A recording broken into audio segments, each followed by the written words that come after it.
JEE 2025 class 12 students के लिए आज मैं डिस्कस करूंगा 4 पोर्शन जो क्लास 12 के हैं जो सबसे इंपॉर्टेंट है। और ये 4 पोर्शन पे अगर आपने पकड़ बना ली तो आपका जेई बहुत ही अच्छा जाएगा। आप डेफिनेटली आईआईटी में एडमिशन ले लोगे। लेकिन उससे पहले कमेंट में बता दो यार तुम्हारी फेवरेट आईआईटी है कौन सी, तुम्हें कहाँ जाना है, और सब्सक्राइब नोटिफाई कर दो क्योंकि यहाँ पे बहुत ही शानदार आपको एडवाइस मिलती है फॉर योर जेई प्रिपरेशन। तो बात करते हैं, सबसे पहले फिजिक्स के पोर्शन की बात कर लेते हैं एक। और आप सभी लोगों ने शायद गेस कर ही लिया होगा, कमेंट्स में लिखो गेस करके क्या होगा वो सेक्शन 12th क्लास का जो सबसे इंपॉर्टेंट है फिजिक्स में। और yes you are right, the section is electromagnetism. ठीक है, इसके अंदर सारे चैप्टर्स आ गए आपके क्लास 12th के जो इलेक्ट्रिसिटी या मैग्नेटिज्म से रिलेटेड है, जिसमें आपका इलेक्ट्रोस्टैटिक्स आ गया, करंट इलेक्ट्रिसिटी आ गया, आपका ये मैग्नेटिज्म आ गया, magnetism due to wire, permanent magnets आ गया, ईएमआई आ गया, एसी आ गया, ऑल्टरनेटिव करंट, और आपका ये इलेक्ट्रोमैग्नेटिक वेव्स आ गया। ये सारे ही चैप्टर्स जितने भी पोर्शन है इलेक्ट्रिसिटी या मैग्नेटिज्म से रिलेटेड, ये पोर्शन क्यों इंपॉर्टेंट है समझिए इस बात को, क्योंकि 12th में मेनली यही नया चैप्टर है। ठीक है, इससे पहले आपने जैसे एटॉमिक स्ट्रक्चर वगैरह आपने जब 12th 11th में पढ़ा था केमिस्ट्री में, उसी से रिलेटेड आपका आगे एक दो चैप्टर एटम्स और न्यूक्लियाई रहेंगे। तो वो आपको ऑलरेडी काफी ज्यादा पहले से आते हैं, तो उसमें कुछ नया है भी नहीं एज सच, राइट। और बाकी ऑप्टिक्स वाला जो सेक्शन है ठीक है वो थोड़ा नया है, बट अगेन ऑप्टिक्स कोई बहुत हार्ड चीज है नहीं, इसमें कोई कैलकुलस कुछ भी नहीं है। लेकिन ये जो सेक्शन है थोड़ा बच्चों को हार्ड भी लगता है, और इसमें भी एक चैप्टर ही सबसे ज्यादा हार्ड है जो है आपका फर्स्ट चैप्टर इलेक्ट्रोस्टैटिक्स। वो चैप्टर अगर आपने क्लियर कर लिया ढंग से, आपको समझ में आ गया, तो आप डेफिनेटली आगे ये चैप्टर्स बहुत इजी समझ जाओगे, क्योंकि आगे कुछ डिफिकल्ट है ही नहीं इतना।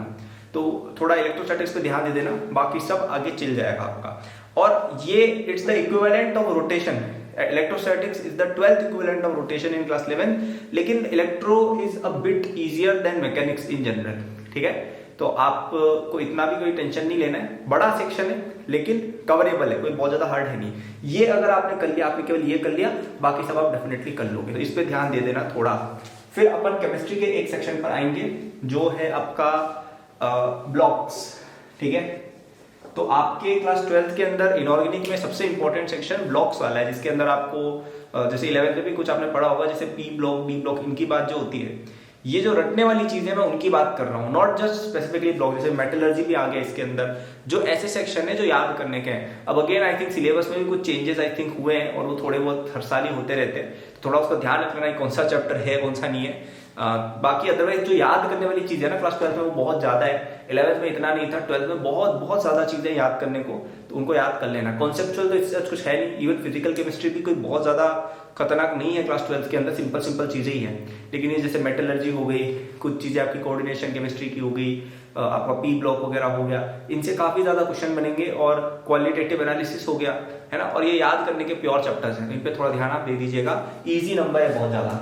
ठीक है, और तीसरा सेक्शन जो अगेन केमिस्ट्री का है, जो है आपका रिएक्शंस एंड मैकेनिज्म्स। तो देखिए जब आप क्लास 11th में थे तब ऑर्गेनिक में ज्यादा कोई था नहीं, मतलब हाइड्रोकार्बन ज्यादा से ज्यादा आपने पढ़ा होगा, और हमारी कोचिंग में तो हमें वो भी 12th में कवर कराया गया था, राइट। तो 11th में ऑर्गेनिक कुछ है ही नहीं।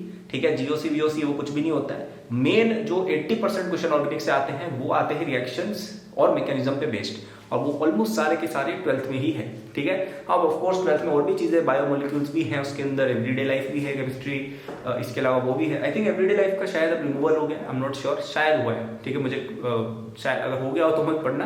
बायोमोलिक्यूल्स आई थिंक स्टिल है।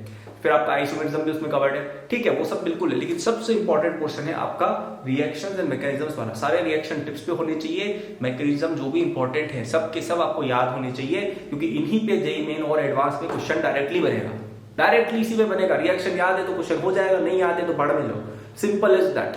इवन मैकेनिज्म उतना इंपॉर्टेंट नहीं है, रिएक्शन सबसे इंपॉर्टेंट है। रिएक्शन अगर आती है तो आप जेईई मेन के सवाल तो ऐसे ही बना लोगे, मैकेनिज्म एडवांस में कई बार चाहिए होती है, बट मेंस में यूजुअली रिएक्शन याद है तब भी क्वेश्चन हो जाता है। ठीक है, और लास्ट आपका मैथमेटिक्स में गेस करो कौन सा चैप्टर होगा कमेंट्स में। आई थिंक आप सबको पता है सबसे इंपॉर्टेंट चैप्टर पोर्शन आपका कैलकुलस रहेगा। 4-5 चैप्टर है इसके, इंटीग्रेशन में भी 3-4 हैं, और डिफरेंशिएशन में भी आपके 2-3 चैप्टर्स के अंदर रहेंगे। एप्लीकेशन और डेरिवेटिव्स हो गया, डेफिनेट इंटीग्रेशन हो गया, इनसे तो काफी ज्यादा सवाल उठ के आते हैं। ठीक है, बाकी सब चीजें वेक्टर्स वगैरह ये सब भी है, मैं बिल्कुल मना नहीं कर रहा हूँ, है डिफिकल्ट है वो भी, लेकिन जो सबसे बड़ा पोर्शन है, जो सबसे डिफिकल्ट है, जो सबसे बड़ी बाधा है, वो आपका कैलकुलस है। ये अगर आपने कर लिया ना, आपसे सब कुछ हो जाएगा, बाकी सब आसान है। तो भाई 12th में इन 4 चीजों पर ध्यान देना। ये 4 चीजें अगर कवर हो गई तो आपको 12th में कोई दिक्कत ही नहीं आएगी, सब कुछ हो जाएगा, क्योंकि सब आसान है, 80% यही है। ठीक है, तो इस पे ध्यान दो और 1 मिनट और मेरी वीडियो देखो, आपकी हेल्प के लिए एक अच्छा रिसोर्स बताने वाला हूं मैं। आपको मेरा JEE 2025 कोर्स मिल रहा है एट अ 50% डिस्काउंट टिल 28 मार्च। ठीक है, तो 10,000 का वो कोर्स आता है, अभी इट्स एट जस्ट 4999। और उस एक कोर्स को आप स्टार्टिंग से लेकर एंड तक अगर पढ़ेंगे तो आप डेफिनेटली IIT के लिए क्वालिफाई कर जाएंगे। ये मैं आपको गारंटी दे रहा हूं कि आप डेफिनेटली बहुत ही शानदार कॉलेज में, एक अच्छी ब्रांच में एडमिशन ले लेंगे if you complete my course from starting to end. ठीक है, बहुत ही टू द पॉइंट है वो चीज, उसमें आपका कोई टाइम वेस्ट नहीं होगा। अगर बहुत ज्यादा बैकलॉग है, कोचिंग में पीछे चल रहे हो, उस कोर्स को लो, उसको पढ़ो, तुम्हारा बहुत ही अच्छी मार्क्स में तो इंस्टेंट इंप्रूवमेंट दिखेगा। ठीक है, सब कुछ मैंने उसमें पर्सनली कवर किया हुआ है, आपको सब कुछ test everything has been given. तो डिस्क्रिप्शन में जाइए, क्लिक करिए लिंक पे, ऑनलाइन पेमेंट कीजिए, इमीडिएट कोर्स मिल जाएगा आपको। सब कुछ आपको डे 1 पे रिकॉर्डेड दे दिया जाता है, आप अपनी मर्जी से जो चैप्टर चाहो पढ़ सकते हो, 11th का 12th का जो भी सब्जेक्ट पढ़ना है, जो मर्जी पढ़ो। ठीक है, बट डिस्काउंट स्टिल ओनली 28 मार्च, तब तक पढ़ना, उसके बाद कोर्स की कॉस्ट बढ़ जाएगी, फिर आप बोलेगा कि इतना महंगा आप सेल करते हो। अभी it's at just 5000 for entire 2 years, मतलब पूरे आपके 2025 एडवांस तक चलेगा वो कोर्स। ठीक है, 2 ईयर्स तो नहीं, अब तो 1 ईयर से थोड़ा सा ज्यादा बचा है, बट या तो ये 4 सेक्शंस आप प्लीज कवर कीजिए, electromagnetism, block chemistry, reaction and mechanisms और लास्ट में कैलकुलस। ठीक है, that was the video, thanks for watching, like subscribe करिए। आपको कोई क्वेरीज हो, मेरे सोशल मीडिया हैंडल्स नीचे लिंक्ड है, इंस्टाग्राम, ट्विटर, लिंक्डइन वगैरह पे आप जा सकते हैं। और कोर्स लेना है तो 28 मार्च तक लीजिए, डिस्क्रिप्शन में जाके डिस्काउंट का यूज करके। Thank you, bye.